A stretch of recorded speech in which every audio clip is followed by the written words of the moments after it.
Buenos días, jóvenes. En esta clase vamos a estudiar el último de los requisitos de la indemnización de perjuicio. Ustedes saben que yo utilizo como técnica para introducirnos en un tema un breve resumen o repaso de los contenidos que hasta ahora hemos ido, estudiando. Una vez que nosotros concluimos la clasificación de las obligaciones, nos abocamos a estudiar los efectos de las mismas. Y los efectos de las mismas nosotros sabemos que son, por un lado, el cumplimiento y por otro, el incumplimiento. La hipótesis de cumplimiento nos va a llevar a que en algunas clases más estudiemos el pago, que es la manera conforme al cual se satisface la prestación. En lo tocante al incumplimiento, nosotros decíamos, mire, el primer derecho que tiene todo acreedor es instar por el cumplimiento forzado de la obligación contratada. Si ello no es posible, surge para el acreedor la posibilidad de accionar de indemnización de perjuicios. Por lo tanto, la indemnización de perjuicios es uno de los tantos remedios que la ley ha puesto a disposición de los acreedores para instar por la satisfacción de la prestación incumplida. Señalábamos que la indemnización de perjuicios puede ser compensatoria o moratoria. Y para la procedencia de la indemnización de perjuicios es necesario que se cumplan ciertos requisitos. Primero, el incumplimiento de una obligación surgida de un contrato válido. Dos, que ese incumplimiento sea imputable al deudor a dolo o culpa contractual. 3. Que el acreedor haya sufrido un daño o perjuicio a consecuencia del incumplimiento imputable. 4. Que exista el nexo causal entre el incumplimiento imputable y los daños. 5. Que no favorezca o beneficie al deudor una causal de exoneración de responsabilidad, como el caso fortuito o la fuerza mayor. O, como analizamos ahí, aquellos otros mecanismos que, si bien tienen algún grado de discusión, son también aceptados por la doctrina y la jurisprudencia. Por ejemplo, el hecho de un tercero. Por ejemplo, el obrar por parte del deudor con la debida diligencia o cuidado. O la llamada teoría de la imprevisión, que en el fondo permite una readecuación de un contrato o su terminación cuando la prestación se le ha tornado al deudor excesivamente onerosa. En la clase pasada hicimos bastante hincapié en la teoría de la imprevisión. Solo les quiero hacer un agregado muy pequeño, es que con fecha mayo, más bien dicho, no tengo clara la fecha, pero el boletín sí es de 5 de mayo, se ingresa al Senado una moción parlamentaria de 3 senadores, la senadora Aravena y los senadores Arboe y Buenchumilla. Y esta moción parlamentaria busca introducir en nuestro Código Civil la teoría de la imprevisión a través de un artículo 1546 bis. Ojalá que en esta oportunidad el proceso legislativo avance y podamos tener en un futuro cercano el reconocimiento legislativo sobre la teoría de la imprevisión, para permitir que en sede de justicia civil se pueda readecuar un contrato. El proyecto fue ingresado a primer trámite constitucional el día martes 5 de mayo del año 2020. Yo les señalé que les iba a hacer llegar un material sobre la teoría de la imprevisión y ahí va a estar incorporado el proyecto de ley. ¿Y cuál es el último requisito de la indemnización de perjuicios? La mora del deudor. Este requisito fluye de dos disposiciones legales.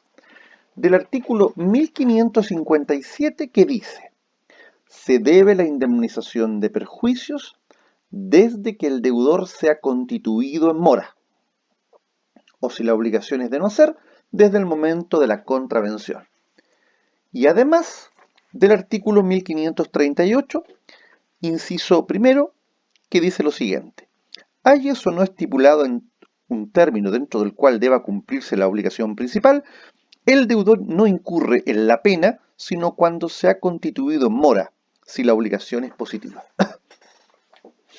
Debemos hacer presente que la cláusula penal, como lo vamos a estudiar, es una forma de evaluar los perjuicios. ¿Qué es la mora? La mora se le define como el retardo imputable en el cumplimiento de la obligación, unido al requerimiento o interpelación por parte del acreedor. Es decir, desde ya avancemos.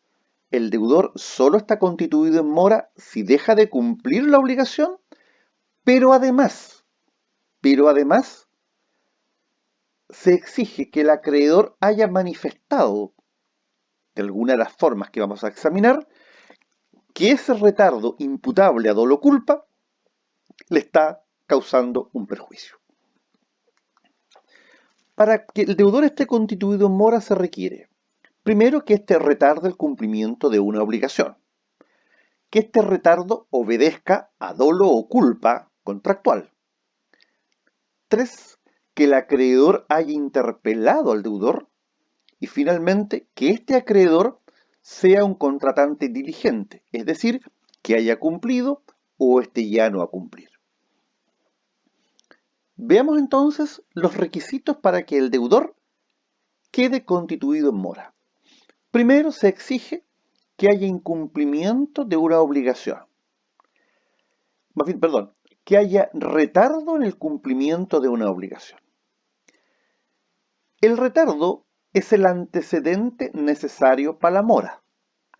Eso significa entonces que la mora es el destino final de este viaje. Y el inicio, la mora es la meta, el retardo es el punto de partida. Por eso es que se dice que el retardo es el antecedente necesario de la mora. ¿Por qué? Para que el deudor esté constituido en mora, se necesita que este retardo sea imputable a dolo culpa, es decir, no haya operado un caso fortuito, una fuerza mayor. Esto entonces nos lleva a conceptualizar y distinguir tres ideas: la exigibilidad, el retardo y la mora. Son conceptos que pudiésemos denominar sucesivos, pero en caso alguno significan lo mismo. ¿Cuándo la obligación es exigible? Cuando no está sujeta a modalidad alguna, condición, plazo, modo. ¿Cuándo hay retardo? Bueno, hay retardo en el cumplimiento de la obligación cuando ésta no se cumple en la oportunidad debida. Y hay mora cuando hay retardo más imputabilidad más interpelación. Es decir, nosotros podemos decir que la mora es el retardo más la imputabilidad en el retardo más la interpelación por parte del acreedor.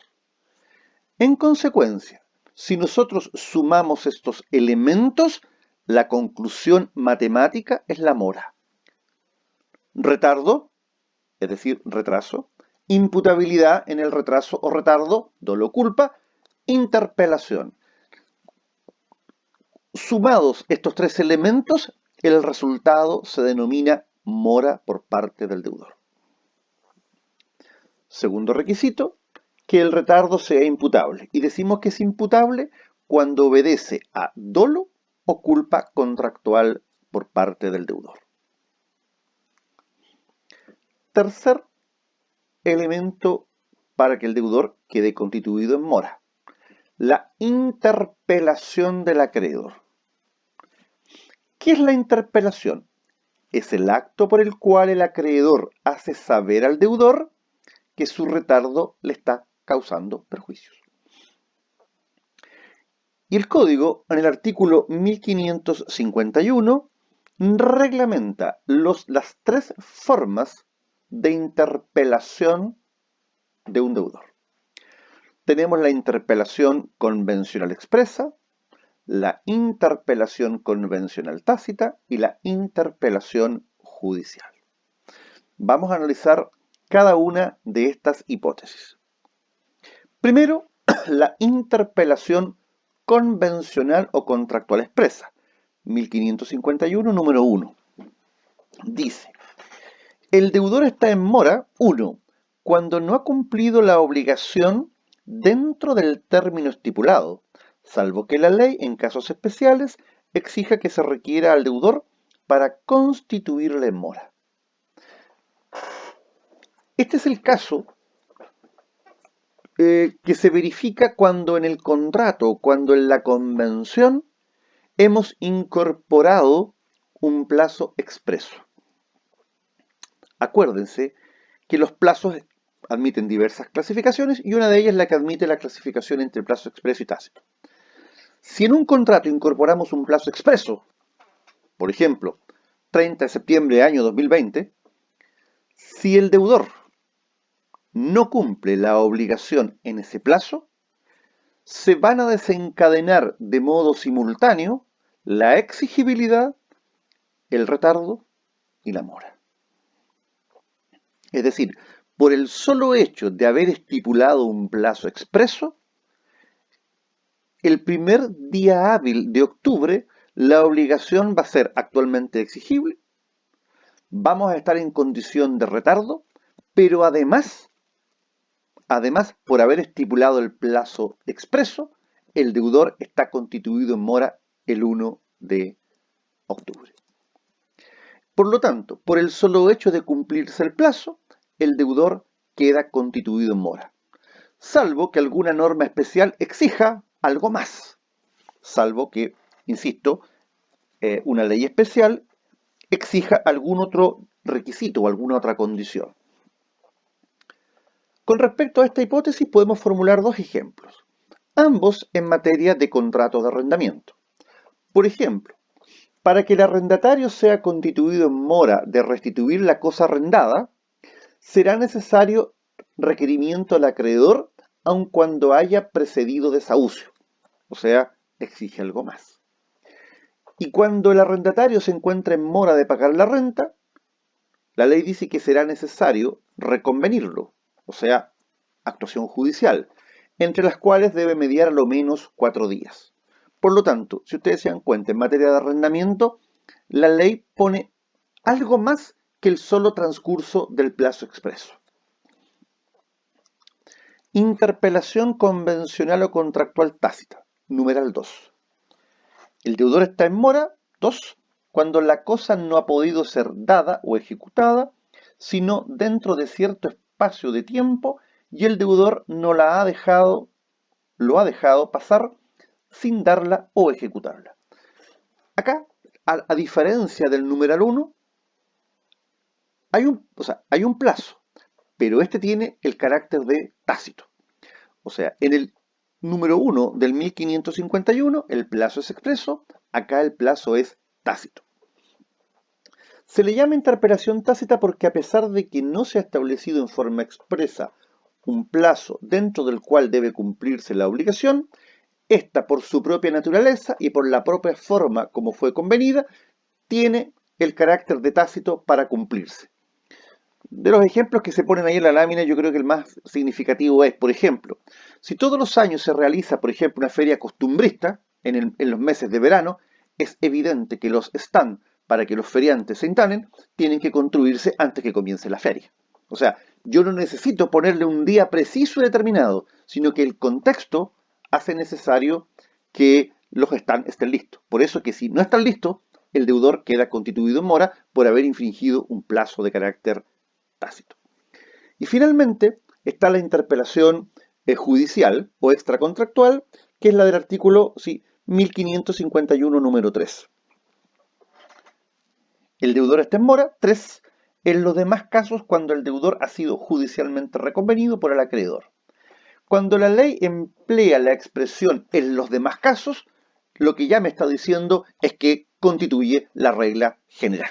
Por lo tanto, de las formas de interpelación, la judicial es la regla general por el empleo de la expresión en los demás casos por el legislador.